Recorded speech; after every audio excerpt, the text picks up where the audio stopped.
Coming up, find out how to make a fantastic fizzing wizard's cauldron. Build a mini beach in your own backyard. The ultimate test of strength for some tiny little eggs. And creepy crawly spiders. Love them or leave them. Ooh, Taryn, are you scared my big spider will eat you for dinner? Nope. I love them. Some of my best friends are spiders. And I'm not the only one who thinks so. Isn't he beautiful? This is Rex, my 8-legged friend. I think spiders are the most amazing creatures on the planet.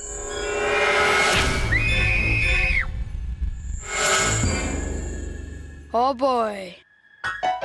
Looks like Nicole is not a fan of spiders. You don't need to be afraid of him, Nicole. Here, have a closer look. He won't hurt you. He just wants to play.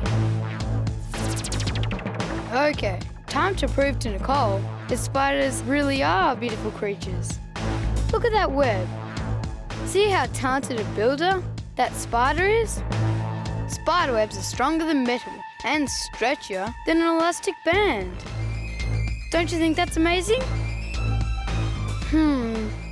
She's not convinced.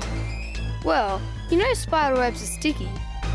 Have you ever wondered why spiders don't stick to their own webs? Come on, I'll show you.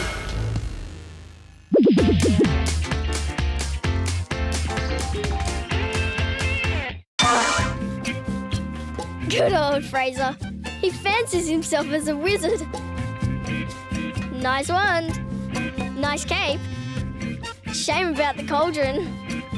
And his magic spell looks like it's spelling disaster. I think he needs some help. For a start, let's get a better cauldron. It's here somewhere. Out go Mum's bulbs. Excuse me. And what do you think of that? Not exactly blown away. Right then. Back in a jiffy. Black paint. A quick squirt. A bit of Michelangelo magic. And before your very eyes, a ceramic pot plant turns into a top-of-the-line cauldron. Okay, show us your stuff, Fraser. Bat wings, snake's blood, and tap water. Right. Let's see some magic action then. In it goes. Stir it around. And... nothing. Hey, I know just how to turn this lame act into a potion with real pizzazz. Can't wait to see that. And I really can't wait to see how Michael's going to persuade poor old Nicole that spiders make the perfect pets. I'm trying to convince Nicole that spiders are amazing animals. So I've decided to show her why they don't get caught up in their own sticky webs. Okay, let's take a piece of this sticky tape and pretend it's a spider's web. Now walk your fingers across it as if you were a tiny bug. Aha! Caught! You are gonna be dinner. Let's try that again. But this time, Nicole will have spider fingers. Dip your fingers in that oil and try again.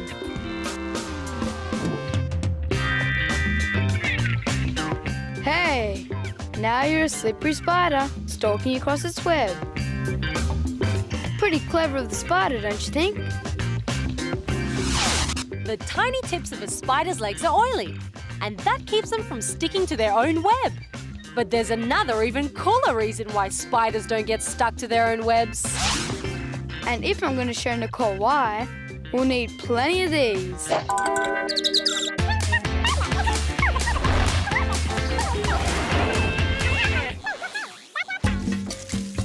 Fraser's poor old magic potion has been a real dud, but things are about to change. I've got a bottle of vinegar, more water, and some baking soda. But first, a disappearing act. Sorry, Fraser, but the real magic is about to begin.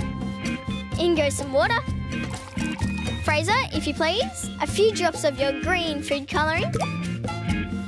And now a bunch of baking soda. Into the cauldron. Stir it up, Fraser. Looking good. Now for the vinegar. Stand by for this. Whoa! Sensational! Now that's what I call a magic potion. Lara's magic potion is really a bit of simple kitchen chemistry. When vinegar and baking soda are mixed, they quickly react to create bubbles of carbon dioxide gas. Because the gas is not as dense as the water, the bubbles quickly float upwards and cascade out of the cauldron. Great potion, Fraser. But we've made a bit of a mess. Oh well, I'm sure Mum will be able to make it disappear. I'm with those guys. Mums are great at making messes disappear. Don't know about that, Taryn, but I do know Ayman and Izar are about to find out how a beach can disappear. Isa and I love living on a tiny island. Our beach is always changing. Yesterday the sand was high like that. Now it's flat. I wonder why the sand moves so much. There's only one way to find out. We'll make our own beach. Okay, the Ayman and Izar Beach Construction Company is open for business. Our paint roller container is just the right shape for a beach. I'll tip sand into the container. We'll cover the bottom, making the sand thicker at the shallow end. I think it needs a bit more. Good. That's our beach. Now Izar can pour in the sea. In the deep end. Slowly. Perfect. Now I'll use this banana leaf to make waves. I'll move it back and forth, just like the waves wash up and down the beach. Look, our beach sand is starting to move. The waves are washing the sand back into the ocean. So that's how our beach keeps changing. Beaches continually change their shape depending on the strength of the waves. Big waves will suck sand from the beach and wash it out to sea. This is called erosion. Sometimes the beach sand is dumped offshore, making a sandbar some distance out. Then over time, waves will wash the sand back onto the beach again, building it up. So that's why our beach looks different every day. Even on our tiny island, nothing stays the same.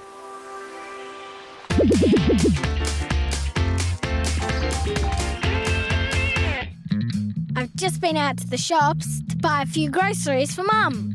Oh no! They packed the eggs at the bottom. Surely they must have broken with that heavy pumpkin sitting on top of them.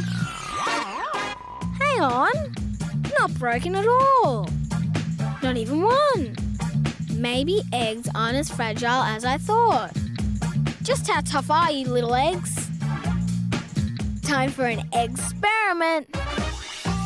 I need these 4 egg cups and 4 brave eggs. I better head outside for this, just in case there's a mess. I'll set up the 4 eggs in egg cups on some paper towel. Now we need something heavy to put on top of them. My school books are certainly heavy. They'll be perfect. I'll just try putting one book on first. Easy does it. Yeah, they seem to be taking the weight okay. Good eggs. Let's try more weight. I'll put the rest of my school books on top. I can hardly carry all these books to school each day, but the eggs seem to be able to hold them up easily. That is quite a big book stack, and it's all resting on the top of 4 little eggs. The dome shape of the eggs means that the weight of the books is spread out along the width of each egg, instead of pushing down on any one spot. The strength of the dome shape makes it perfect for use in building. Architects have used the dome to hold up roofs for hundreds of years. Cool! Eggs are a lot harder to squash than I thought. Oops, I think I just found their weakness.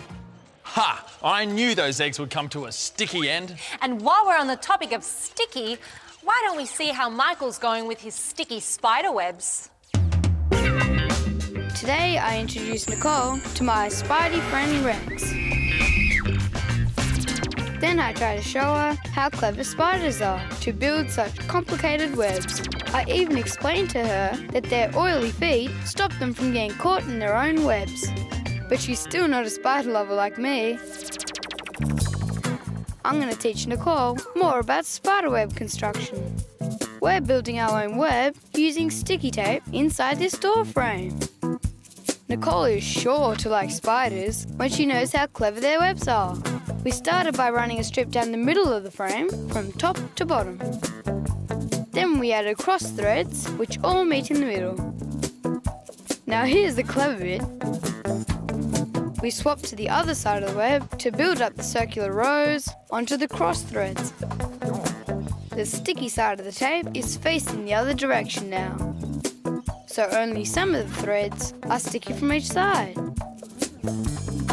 When a spider is walking around on its web, it keeps to the non-sticky threads. Clever, eh? Okay, let's pretend these cotton balls are little insects that fly into the web. Crash! Into the web they go. See? Some of the cotton balls stick. Those ones are Spidey's dinner. Some of them escape because they flew into parts of the web that aren't sticky. A spider's web is constructed with liquid silk. One kind of silk dries so that it's not sticky, while another kind stays sticky. Spiders know which strands are which. And with very careful footwork, they avoid the sticky strands. If they do step on the sticky parts, the oil on their feet saves the day. Okay, let's see if Nicole has learnt to love spiders.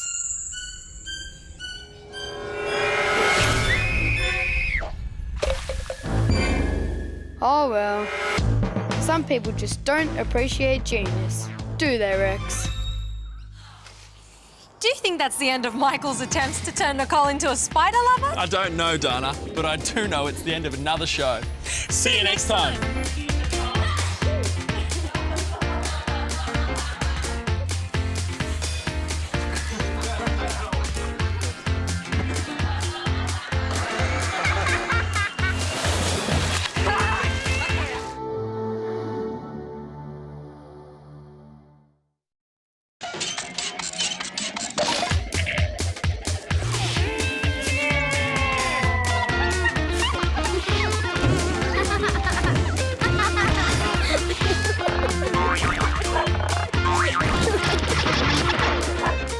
Coming up, how to make a rainbow in a jar. Hatch some weird new creatures in your fish tank. Turn a drink bottle into a wave machine. The secret to pulling off the ultimate coin trick? And build a brilliant bridge in your own backyard. Oh yes, I've always fancied myself as a bridge builder. Well, fasten your seatbelt, Dana, because you're in for the ride of your life.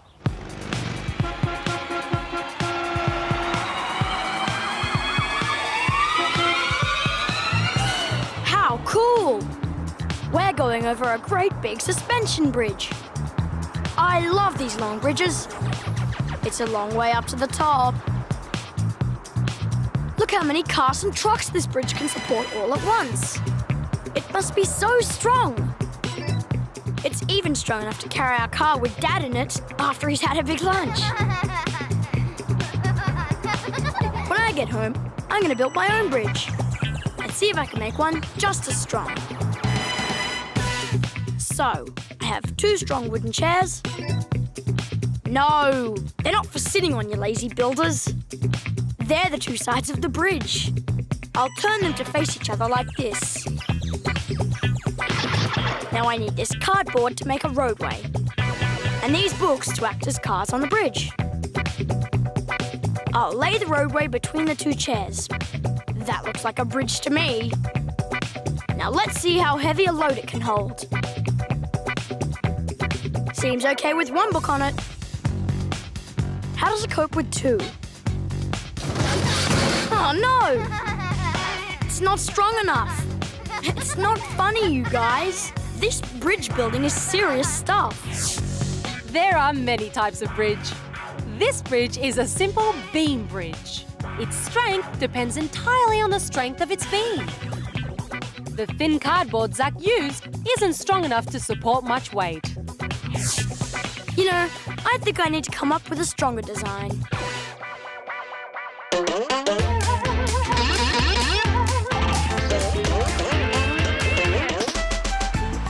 I love being at the beach.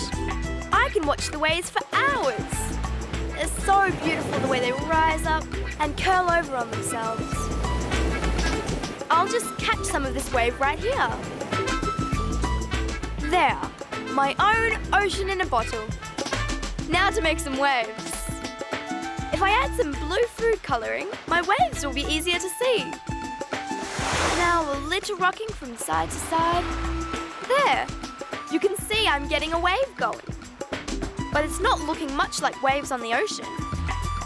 It's not as steep. I think I know how to make a steeper wave. Here's my secret ingredient. It's oil. I'm going to pour a layer of it on top of the water. Now let's try again. That's more like it. Now I'm getting a wave that's shaped just like the one on the ocean. As a wave reaches the shore and the sea becomes shallower, the energy in the wave pushes it higher until it topples over onto itself. Grace's wave in a bottle works in a different way. Because oil is not as runny as water, the energy wave in her bottle meets with more resistance as it passes along the oily surface. This causes the waves to be steeper than they are in plain old water. Well, it might not be as beautiful as the real thing, but at least I can take my wave in a bottle with me anywhere. Go, Grace! That's what I call putting on your thinking cap. And I think our budding bridge builders are about to do the same thing. Well, my first attempt at bridge building ended in a collapse, so I've had to rethink my design. That suspension bridge we saw today had strong cables holding up the roadway. I think I need to turn my bridge into a suspension bridge. I need this rope, some sticky tape, and a ball of string. Okay, you two can help me build a suspension bridge. First, let's get this rope tied between the two chairs. Tie it loosely around the top of each side of the chair. Now we need about 8 pieces of string, all the same length. These will connect the roadway to the top ropes. Thanks, guys. Now stick 4 pieces of string to each side of the roadway like this. Nice work. These are our weight-supporting cables that will make the roadway strong. Then we tie the other end of each piece of string to the top ropes. This is just like the design of a real suspension bridge. I can't wait to put it to the test.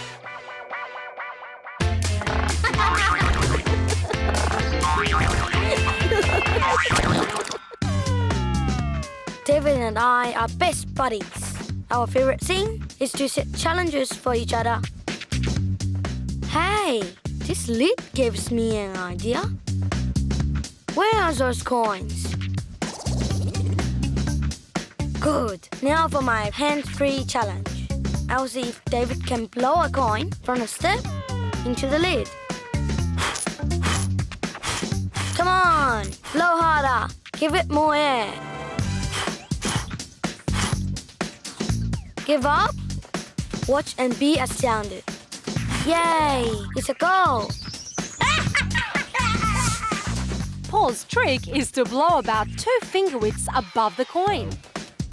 This creates a low-pressure area just on top of the coin. As surrounding air rushes in to fill the low pressure, the coin gets lifted into the current and blown towards the lid. Looks like I won this challenge, but we're still best buddies.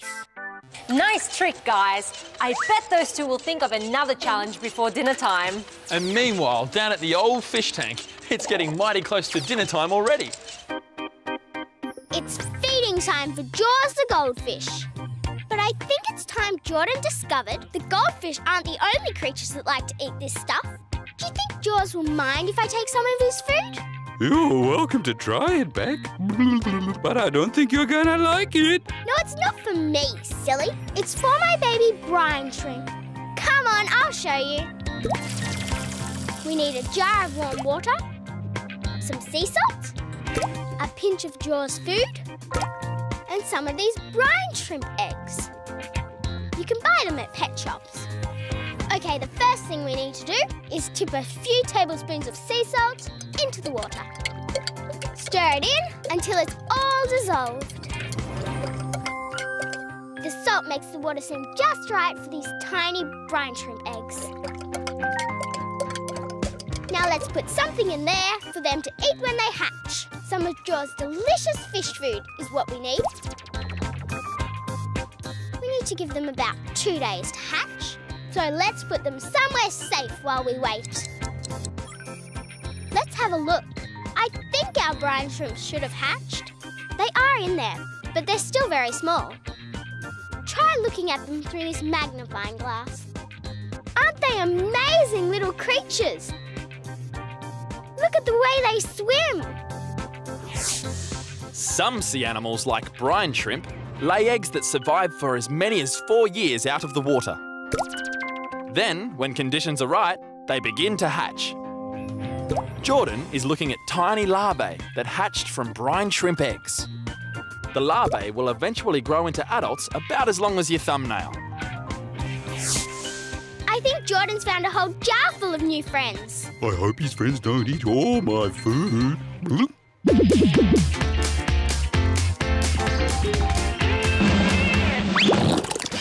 Silly old Daniel gets really bored when I'm on one of my pattern making crazes. I just love mixing and matching liquids and colours. He thinks it's pathetic, but I don't. Look, it's so cool the way water and oil just don't mix, no matter how hard you try. And then other things, like water and food colouring, are the perfect partners. Now that's pretty. I'll give it a shake. Yep, perfectly mixed. Still not enough to interest Daniel, I see. I wonder if he'll be more impressed if I take oil and water which don't mix and add food colouring. Who knows what it will do in the oil? Only one thing to do. Okay, in goes some red. It's a nice strong colour to take on the muscle of this oil. Looks like the red food colouring is no match for the might of the oil. Oh no, wait a minute. There's some movement. Yes, the red is farting through the oil. Now I'm gonna get really creative. In goes some yellow and green. They're mixing. Wow, it's like a runaway rainbow. How about some blue? Oh, look at that. That's even got Daniel's attention. That's sensational. Ashley's Runaway Rainbow works because food colouring is denser than oil.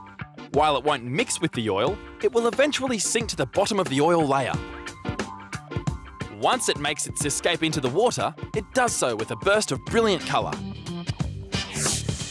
This is the best fun. I could do this all day. Maybe even Daniel will get on the rainbow making bandwagon. You know what? I could really get into that rainbow building thing in a big way, Dana. And I could get into bridge building. Can't wait to see how that suspension bridge is going to hold up.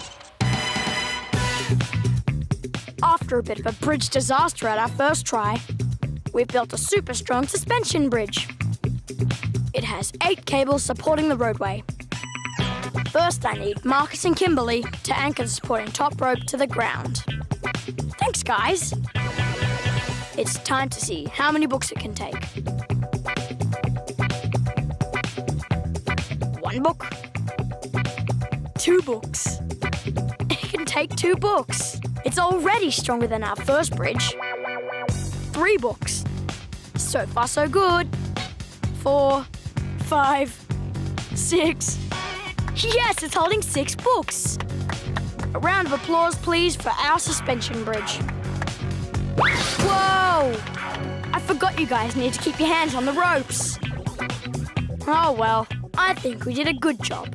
That was one tough suspension bridge. This type of bridge is the strongest of all the bridges. It's called a suspension bridge because the road is suspended from overhead cables. Zach's bridge works in the same way. By pulling on the ropes and applying tension, the weight of the books is spread out between the strings. And so the thin piece of cardboard can now hold lots of books. Okay, this time, let's see if we can build a bridge strong enough to carry Dad and his extra serve of lunch.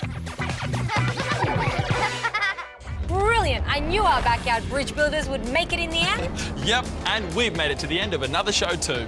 See you next time.